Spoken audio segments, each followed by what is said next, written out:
Jag får bli välkommen till Olav Jakobsen som ska bära ordet fram. Gör så alla.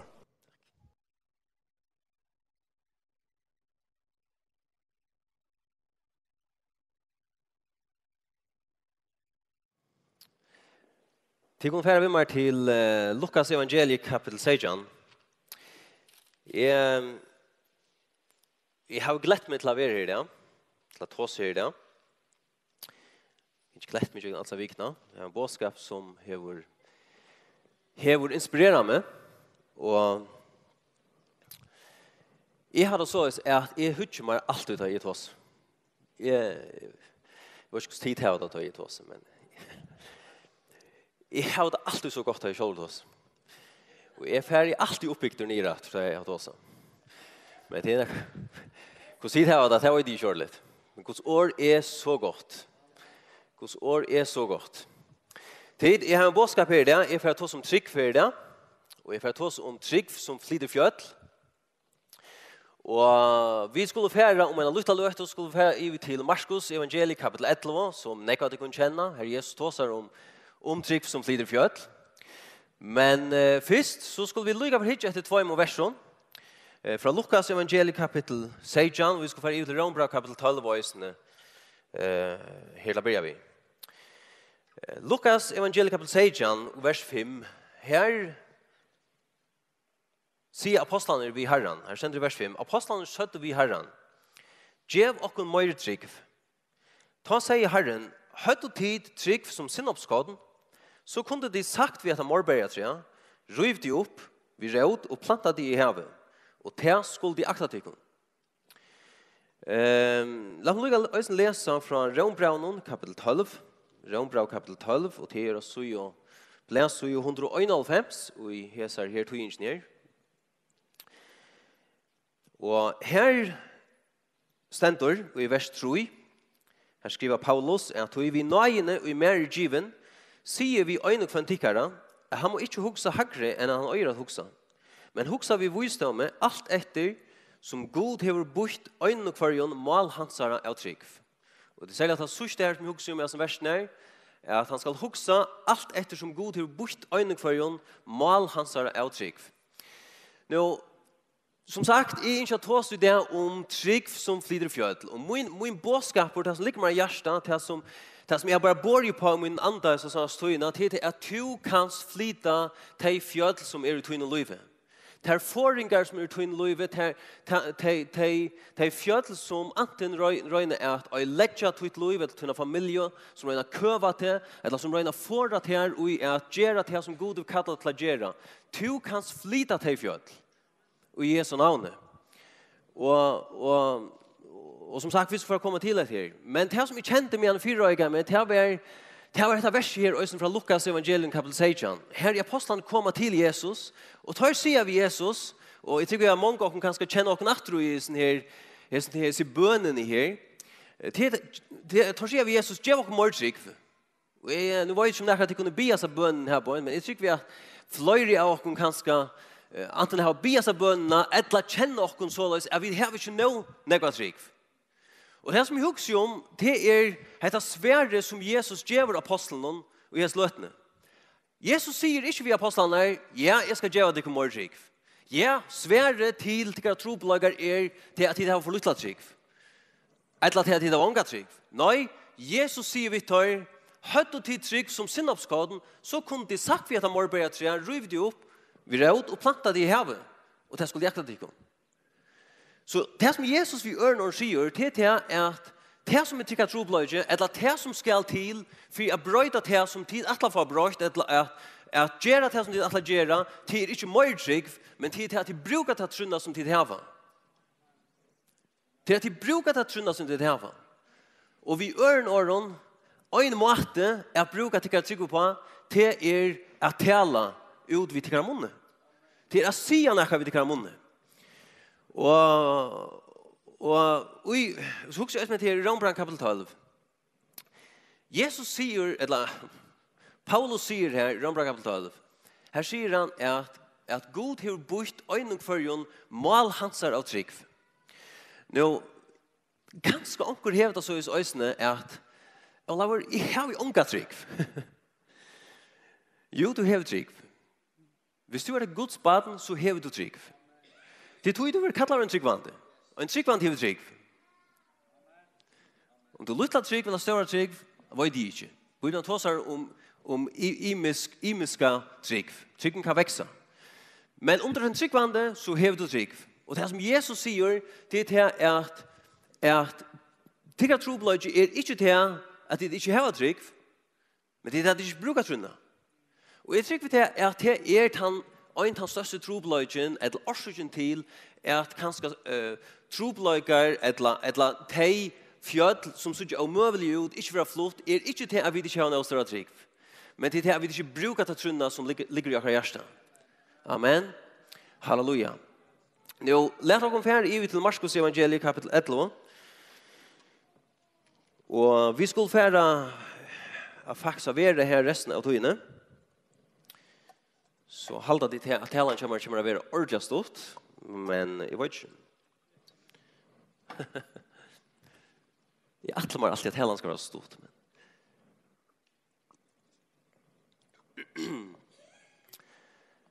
Marskos evangeliet kapitel 11, og her sier Jesus til at la meg bare begynne ved å lese vers 23, det særlig vers 23 som jeg kommer til å ta om, som jeg bare lyser det først. Men her sier Jesus vi lærer sånn, dette kjente verset. Sannelig jeg sier til dere, han og sier vi heter fjallet, litt jo opp og kastet de i havet, og ivast ikke hjertan, men tror at det verer som han sier. Honom skal være så. Da meg først sier til at det er Jesus som sier det til. Det er ikke Olav Jakobsen som sier det til. Det er ikke Olav Jakobsen som funnet på skriftstedet. Det er heller ikke andre troar predikanter, eller hva det skal være, som funnet på verset her. Det er Jesus som sier det verset her. Og at verset her er ikke bare et vers som øyre blir undervist i av og i som samkommun. Det er et vers her som åtte blir undervist i ødelen samkommun. Det er verset tilhører okken. Og at verset fungerer. Guds ord fungerer. Og at verset fungerer røysene. Halleluja. Nå, som sagt, Jesus sier her at han og sier vi etter fjallet, litt jo opp og kastet i havet, og ivast ikke hjertet noen, men tror at det er som han sier, hun skal være så. Og la meg enda takke overfrakt, de fjall som er ut i løyve, de kunne flytast. Nå, kanskje onker sier, ja, jeg vet det vel, men det er også noen naturlige ting som vi kunne gjøre for å brøyde og kromstør og så videre. Ja, det vet det vel. Og vi skulle gjøre det som vi kunne for å gjøre hvis det er ting i akkurat familieliv eller vi gjør som deres økonomi, her er det noen ting som at det er naturlige planer som vi kan gjøre for å bedre om tingene. Men vi først så er det fjøttel i akkurat livet som så er omøvelig ut av brøyta. Jeg vet ikke om det fyller meg her. Og det er det som vi tar om, det er det som Jesus tar om her. Fjøttel som så er omøvelig ut av flyta. Ting som så er omøvelig ut av brøyta. Omstøver som virker vi får ikke brøyta til. De kunne brøytast. Hese fjøtlene kunne flytast. Jesus sier 2 kapitler på en åren, Marskos kapittel 9, vers 23, her sier Jesus at alt er honom møvelig som tror.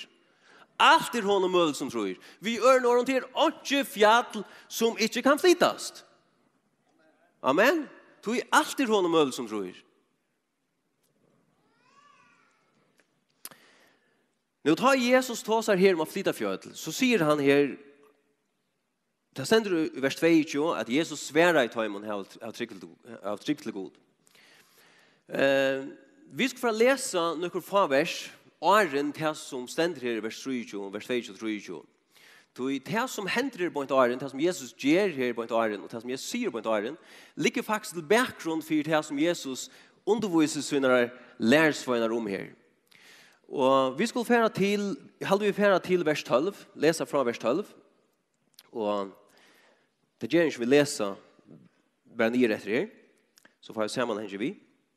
Det sender her at dagen etter, da jeg tar for ur Betania, var han, altså Jesus, svenker.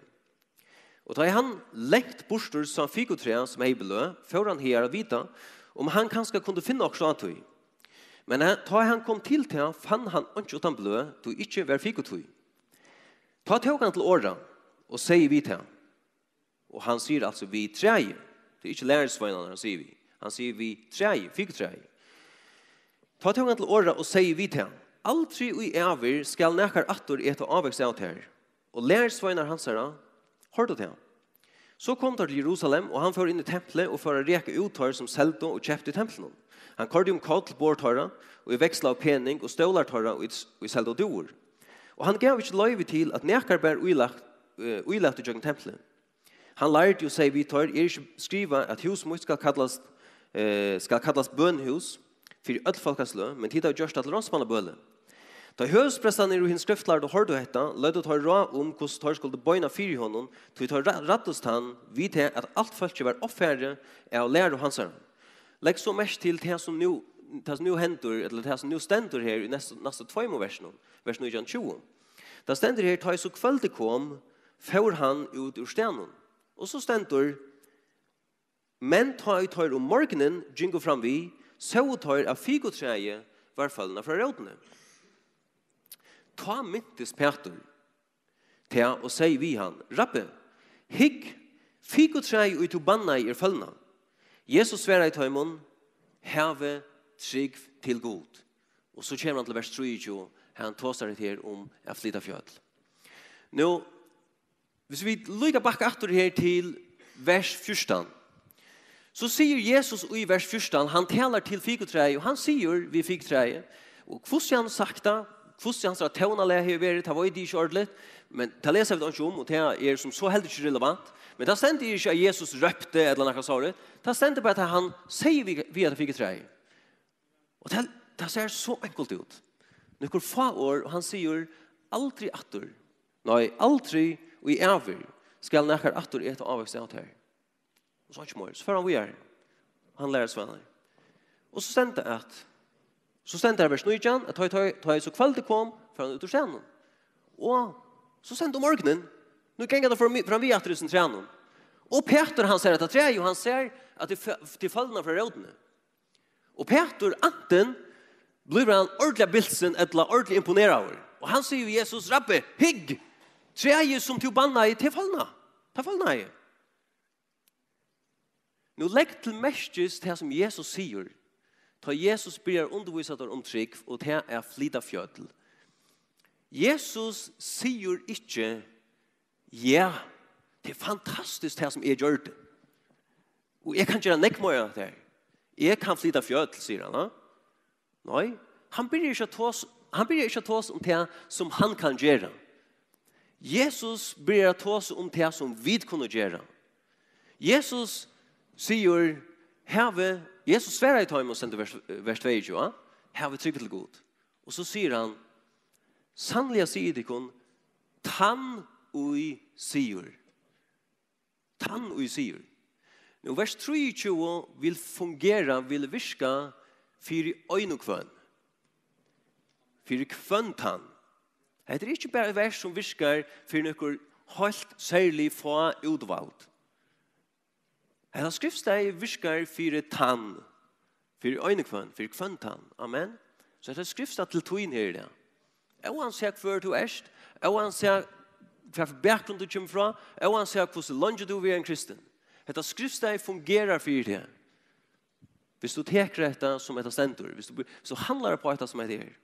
Amen.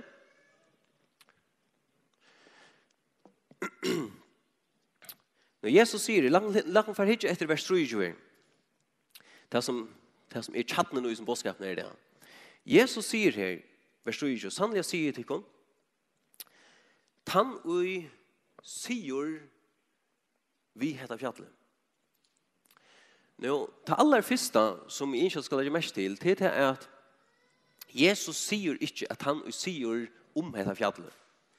Han sier at han sier vi heter fjallet. Da Jesus tar seg vi fikotræje, så stender han tar seg vi fikotræje, og ikke fikotræje. Han tar seg til fikotræje. Og Jesus, da stender det at Jesus sier, han sier vi heter fjallet. Det som vi har bruk for det, og i mange fører, til det gjevast vi at ta seg fjallet, og at ta seg til fjallet. Og i nekken fører, så tar seg vi bare akkurat trobladere. Det er vi ikke det, i nekken fører. Vi tar oss om hvordan strever vi til, og hvordan ytla tar stendet til, og hvordan forferdelig alt er. Og mer vi tar oss om akkurat fjødl, større blir det for jokken. Vi har bruk for det at ta oss til fjødlet. Amen. Nu, jeg sier at han og sier vi hetta fjallet. Litt opp og kastet i havet og ivast ikke hjertan hon, men tror at det verer som han sier, honom skal være så. Han og sier vi hetta fjallet, litt opp og kastet i havet og ivast hjertan, men tror at det verer som han sier.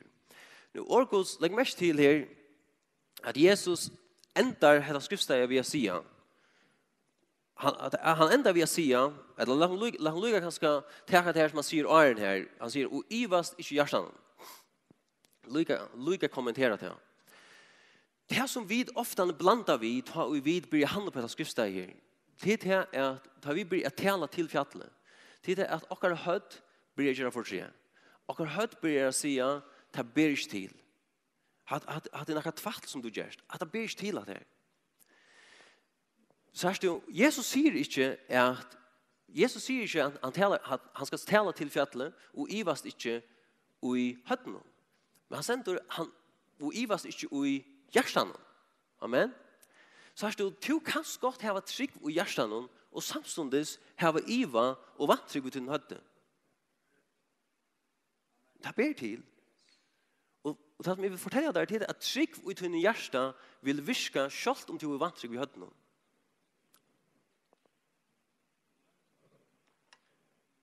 Trygg i hjertan vil fungera selv om du er vantrygg i høtten. Så at du høtt vil strujas til møter, du høtt vil säga, vad ska jag skilja inte det som du gärst? Och du høtt vil strujas til møter, men vars det kvärt, tek Guds ord allugavel som bor i din hjärsta, och börja handla på det allugavel, och börja tala ut av sin mun allugavel. Det vil virka. Amen. Halleluja. Nu, det som nøkker folk halta, det som nøkker folk halta, det er at her er bare sånn hjelp til selvhjelp. Nøkker folk halta det at her vi er tala til fjallet, det er egentlig bare sånn slag av psykologi eller terapi. Det er bare sånn, ja, vi talar til fjallet, det hender ikke allugavel, men vi føler det bedre. Det er som om til at, ja, det brøytes for oss, men det er ikke brøyt allugavel. Det er sånn slag av terapier, da. Nei, det er det ikke. Det er det ikke. Så her Jesus sier her, have trygg til god. Det sender ikke bare til have trygg til den selv. Det sender Jesus sier, have trygg til god. Og så han sier han Markus 11, og ender han Markus 11, tror jeg vi sier, honom skal kvært være så, bliva så. Det skal hente vi gjør någon. Så det er ikke bare slag av make-believe. Det er ikke bare en fantasi vi lever i. Så här så tar du börjar handla på Markus 11 tror jag så börjar det hända. Det börjar vara så. Fjällen börjar flyttas i Jesu namn. Halleluja. Nu det som händer tar du börjar att ta Guds ord till dig. Och du börjar att trycka Guds ord och du börjar att tala till ord vi trycker ut av din mun.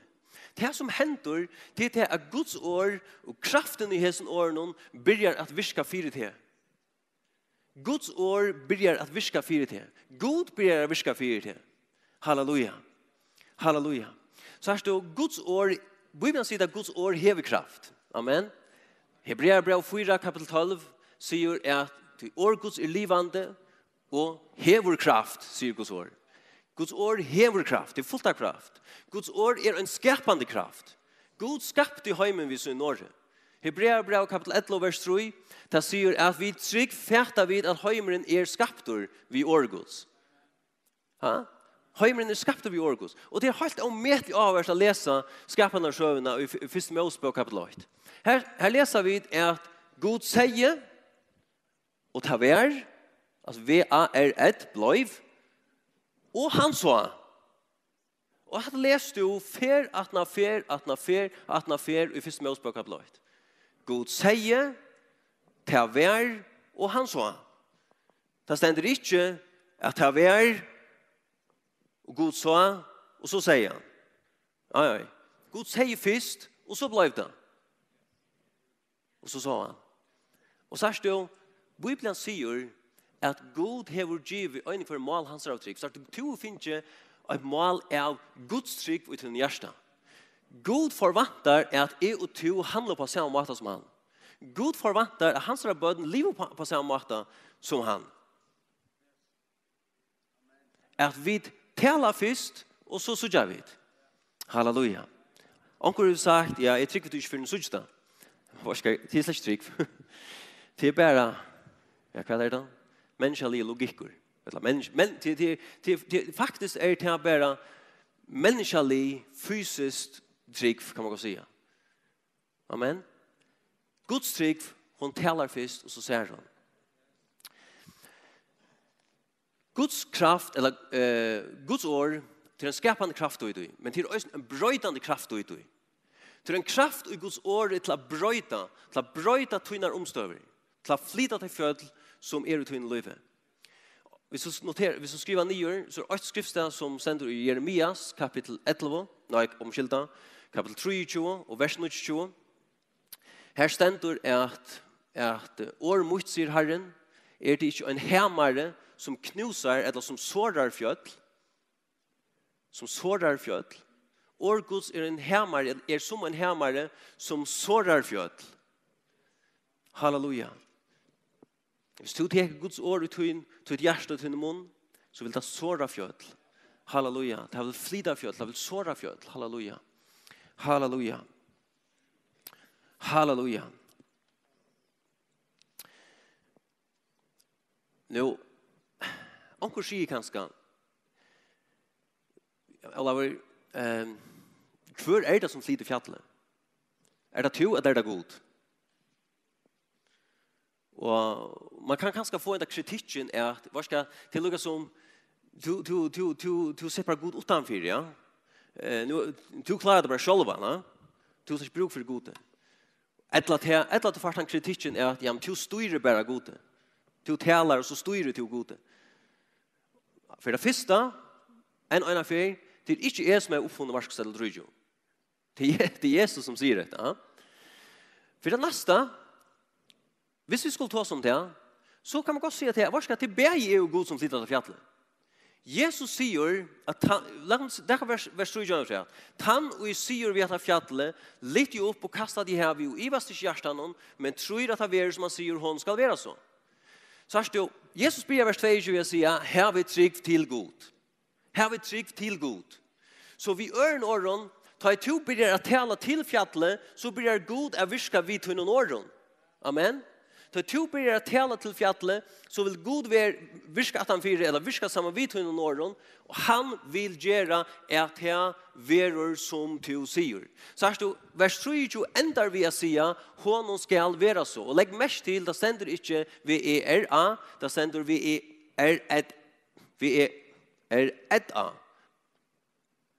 Framtøy. Amen. Bliva.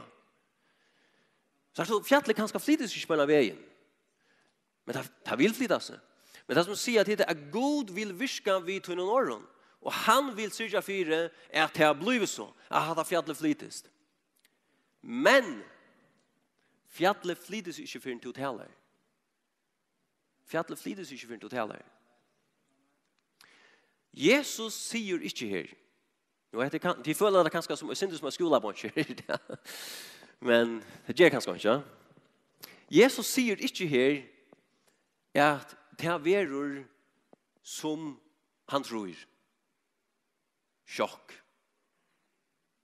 Ja, jeg har jo ordentlig hva trygg. Ja, og hva så? Jesus sier ikke det verur som du tror. Jesus sier her, han skal ta verur som han sier. Hikk et vers 3 i kjønn frett. Ikke takk ham inn i året bare for en gav av verur. Takk Bibelen til den. Hikk vers 3 i kjønn. Jesus sier, og i vast ikke hjertan, men tror hvert, at det verur som han tror. Nei, tror at det verur som han sier. Honom skal være så. Være så som hvert, som han sier. Honom skal være så som han sier. Og hvis det hørt da, hvis vi kunne finne kanskje King James-tøyingen, enske bibeltøyingen oppe her på ens, så er det også sett til at King James-tøyingen ender dette skriftstedet ved å si at han skal heva til som han sier. Her sier tøyingen på en fram at han skal heva til som han sier. Det er først det som du sier. Og vi kunne tidligere klassisk døme som det er vi Tom Tøllen Jøsnær nå. ta så jag bort fram till att god sier vi så tog jag snarare. Jag hörde kvartid sött och han säger vi Israels folk, jag hörde kvartid sött till skulle få att här som till sött. Till kunde färg i öjmörsna och till skulle dodge. Men Josef och Kaleb skulle få landet. Du tar sött vi kunde ta landet, vi och herren. Amen. Halleluja. Men tror att det är som han säger hon ska vara så. Nu, jag ska förändra kött.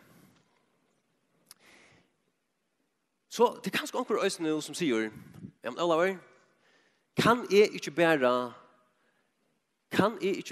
finger King James ös.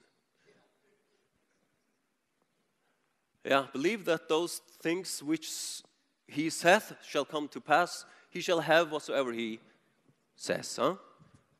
Eller saith. Det är så gammel tydning.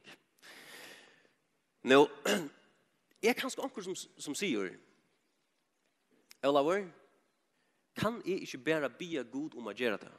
Och så blir det gjort. Kan jag inte bara be god om att flytta fjället? Kan jag inte bara be för att god bön och be god bröjda med en situation? Kan jag inte bruka bön heller istället för att säga, att tala till fjället? Jo, det kan stå ösning gott. Så här står detta samma princippet viskar bäge via säga till och via be till. Det är faktiskt akkurat det samma princippet som viskar i bön. Men då ska nu Jesus fortsätter faktiskt via tå som bön nästa versen, vers 24. Det ska vi inte få tå som är det egentligen. Men Jesus säger nästa versen, hvis lika hit och här. Så säger han här, tog sig till och lägger mest till att verset börjar vi ta en tåsa om trygg som flyter fjäll, till att tala till fjället. Så börjar han nästa vers vi att säga, tog sig är tikkon. Vi öron ta samma principer som är galdande ta det kommer till att flyta fjäll är ösning galdande ta det kommer till bön.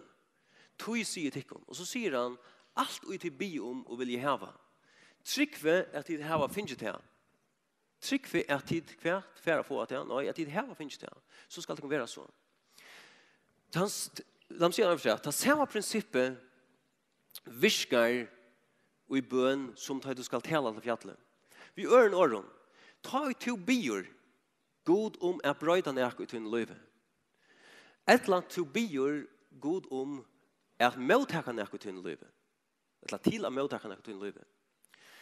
Så kan du så öja vid att röjsa och upprakra knöven nattna och säga god, tack för att du hever hörst mina bön.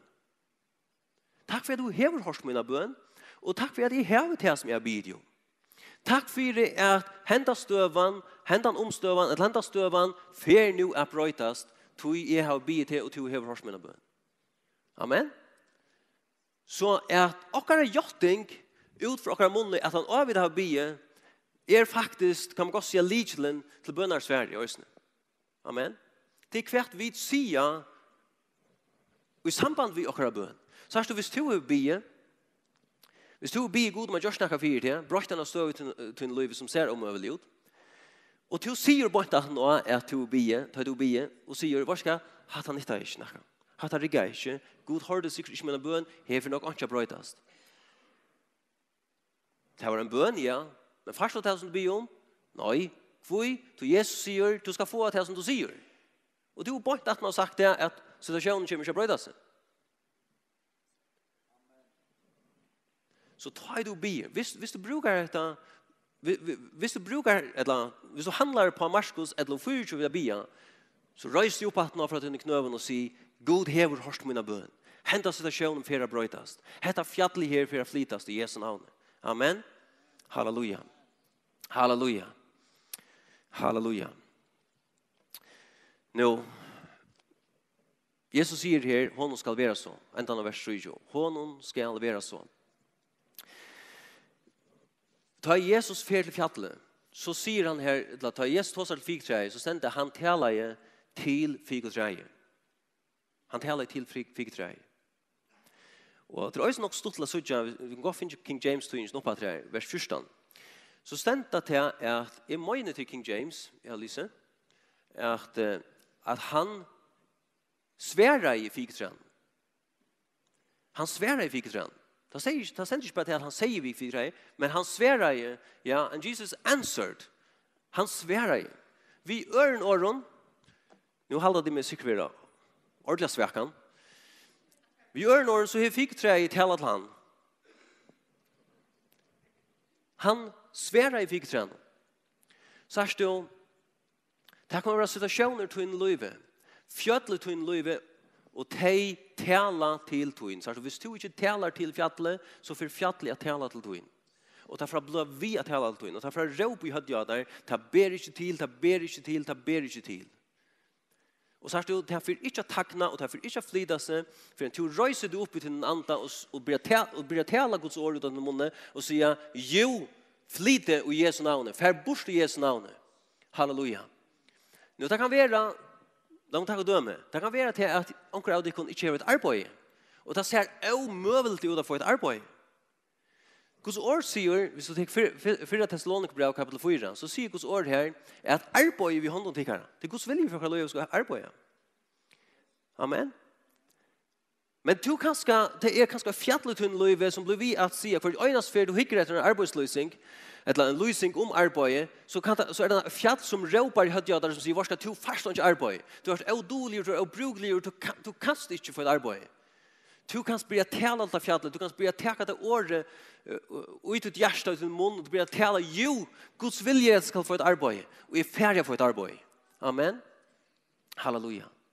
Det kan vara att det är ofrier kanske ut i den hemme. Och så är det Guds vilja att Guds frier ska kvilla ut i den hemme. Och du kan börja täcka Guds ord till då med andra Johannes kapitel 14. Här Jesus säger att fri må in gevi tikkon, inte som hemmer in gevi tikkon. Fri må in gevi tikkon. Och du kan börja täcka det ord och säga vart ska jag ofrier för ut ur min huset. Guds frier räver ur min huset. Halleluja. Amen. Och ta vill ta fjället börja tackna. Ta fjället vill flytas i Jesu navn. Halleluja. Nu fortfarande han vill kanske sprälla något i, men det vill flyta sig. Jag har upplevt mina koner tala till avsting. Och det är inte tror jag är kanske. Här fortfarande har rätt att stå emot och rätt att just allt som man kunna för att det inte skulle brytas. Men vad ska jag ta du talar Guds ord ut i tryck, så är det inte som fortfarande kan göra för att få att i åren gå uppfyllelse. Det är inte som man kan göra. Det är så att du talar ut i tryck. Och att man tror jag är, så blir det så. Halleluja. Halleluja. Halleluja. Jag talar i en möte, och en kona kommer fram, och hon säger vi med, vi sätter mig ner här samman med henne, och hon säger med, eller vi en förfärlig troblar står och säger. Jag har ju en dotter som är ja, hon bär ett land. Hon var på Rosevner, och hon var simpelthen kom så länge ner att hon ville bara ta livet av sig själv. Och han säger, eller hjälp, kunde vi be? Och vi säger, ja, vi skulle be. Vi skulle be. Och så får vi till Matteus kapitel 18. Matteus 18. Sätt mig bara vid Matteus 18, 19. Till be. Att handla på att jag skrivsteg. Och vi säger vi gärna, Matteus 18, 19 säger att uppåt säger till dem, vera två tyckare gör när samsenter om att be om okkurst, vera kvart av vera må, ta skall vara ta giv affären min som himmel ger. Vi säger vi gärna, vart kvart, be to en bön här, så skall jag be att han åt här, och jag ska be till bönerna som tog be, det ska vara samsenter samma vid här. Det som tog vill ska hända, det ska jag be samma vid här. Och hon säger där, och hon ber god konkret om att döttrarna som är inte levde i hemma känner skulle komma hem efter. Och hon skulle bli lost från sin Josef och hon skulle bli frälst. Och jag ber som bönna. Och vi såg här, och inte kunde beskylda oss för att det var att upplåsa en atmosfär av någon slag. Vi såg här nere, stolen och bøen av bön, helt enkla bön. Hon röste sig och för oss det. Men hon ringte ju en av vik och Og hon var jublande glad. Hon säger, dötter min kommen hem. Och hon blir frälst och hon blir loss, säger hon. Men hon fortalte till att hesa tøyna, medan hesa vikna, fra tøy at hon bie og til bønarsvære såst, til hon så døttersyna komme hjem og ble frelst og ble lost. Hon sier at det var som om det at jeg la av sjøvnen, og jeg helt i sånn plankan, det var som en plank av sjøvnen som hun helt fast i, som var etter året. Og dette skriftsteg her, Matteus og Asjan, hon sier til at det var som om det var det øyne som jeg halda meg til. Jeg sier vi henne, tar vi bor sammen, Arne for å stå av møtene, så sier vi henne at her vers 9, her sender, Matteus 18, 9, her sender, te skal være. Te skal være, sender her.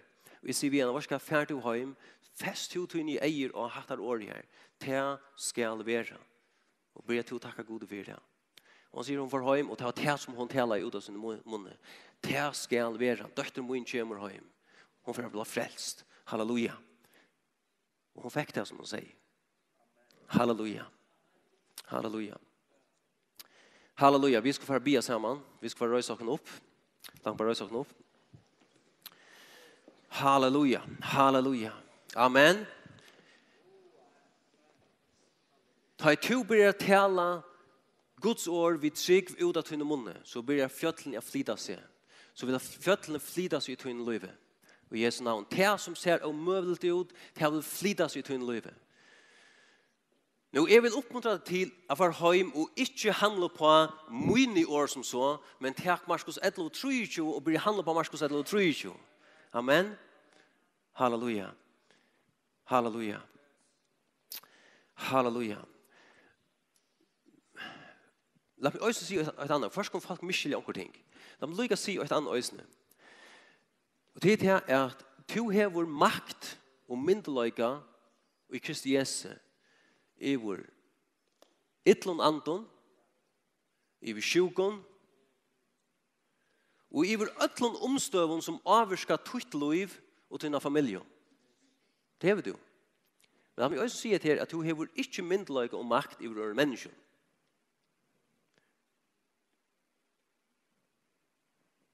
Det ble så ræv frialigt, men du fært ikke utøva til myndeløyga iver mennesken.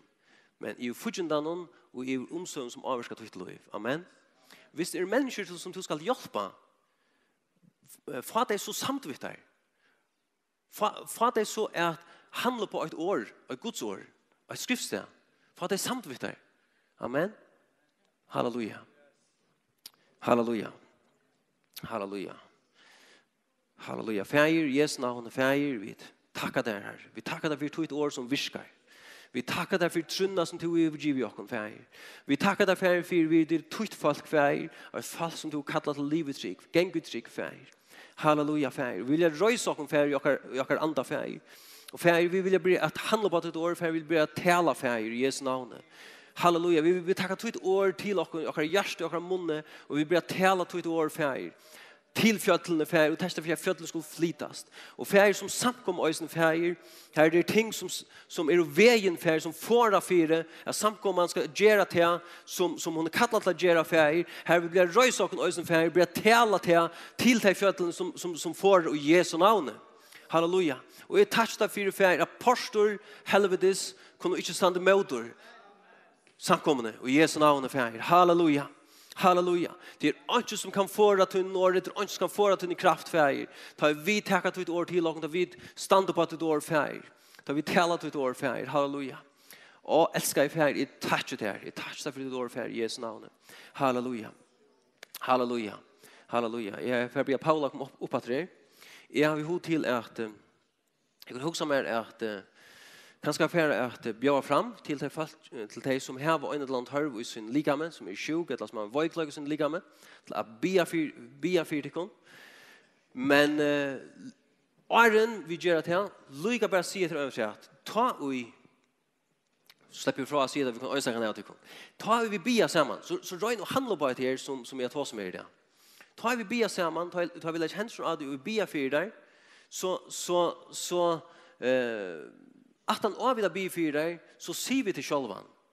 God hever hörst mina bön. God hever hörst akra bön. God viskar för mig. God gröjer mot lika. Halleluja. Amen. Amen. Se till som Guds ord säger. Halleluja. Amen. Livet hur som man kanske vet vi får be för folk. Kunde få låsangarna upp och hjälpa på den här point. Jag vet i tillbyan och i en anda av tillbyan. Det är en troar ande tycker jag förloster här i kväll som vi ska handla på och kunna tjäna förbön och be. God tacknas trygg. Amen. God tacknas trygg. Och det är områden vi kan växa oss ner och kan man säga handla på det här. Så vi får bjöa fram så lös som Olav har sagt att vi kan stanna samman vid där och be och vara samsynt ösne utdra som bådskapen om. Ska vi göra det om jag låser han kan vara sinja.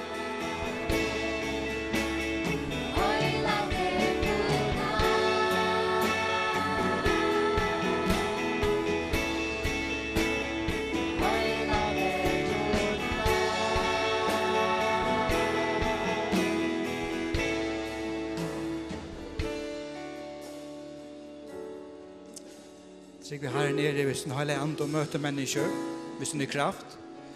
Och detta vi trygg ett väldigt grundläggande ämne, tema som vi alla bruk för det att vara mynta och vara styrst i och växa i som Olav är inne i. Och för att lycka komma och minna dig att det som gör det att du blir frälst, det var det att du är trygg tacka Jesus för frälserna.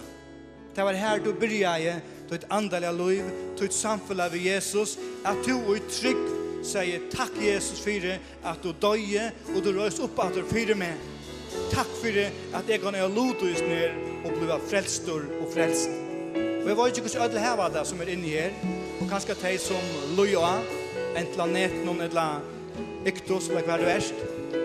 Så kan du här och det eller kväll kunna säga och trygg tack Jesus att du döjer oss upp. Tack Jesus att jag kan vara trygg på den. Om du är trygg, hjärta det ut. Minst till att du hjärta det ut så händer näka. Inte bara att du huxar det eller tänker det, men då du hjärta det ut så är det som hämmaren som slär sig med nyer. Och en affär och tvärför och trutjaffär. Och då är det säger, du bruk för att hjärta det ut. Och är du här som inte hjärta Jesus så får jag säga vitte, gör det här du ständer, eller sitter, eller lyra. Säger vi Jesus, tack för frälserna. Tack att jag kan ha tagit baden och i det vill jag fylla dig. Om du vill göra det så är du börjar du ett liv samman med Jesus. Här är det, här är kväll. Om du har sagt tack Jesus och är trygg. Och är du här som är vi släppt dig så kan du ha nutjum komma in och är trygg och säga tack Jesus att jag kan börja attor samman med här. Om du gör det så väcks upp attor och nutjur troarante som Gud ger där, som Jesus vill ge där. Och vi tror vi vill ända så lötna. Inne på en stadväck här till, du kan svara bien för det. Koppla samman och tryck, våra tant och vi. Men samtidigt får jag säga att nu är det välkommen till att kunna affära härifrån. Kafeterian är det kaffe i Östne. Och vi tjänar förbund och göra. Och tant som har sagt Jesus är tack. Jag får hälsa där och be att det kommer steg efter er. Så jag kan hälsa på det och möta där. Om du är tant som säger tack Jesus. Eller du som lyder av. Rätt det vad det ska vara. Att du, eller sjönvarpe. Att du kan ringa till omkring. Och säga Eva tant som säger tack för Jesus. Så fast du vujar är väl i Östne. Så stäcka gärna efter Östne. Och vi syns inte att träff. Men jag vill be. Tack för att du kom.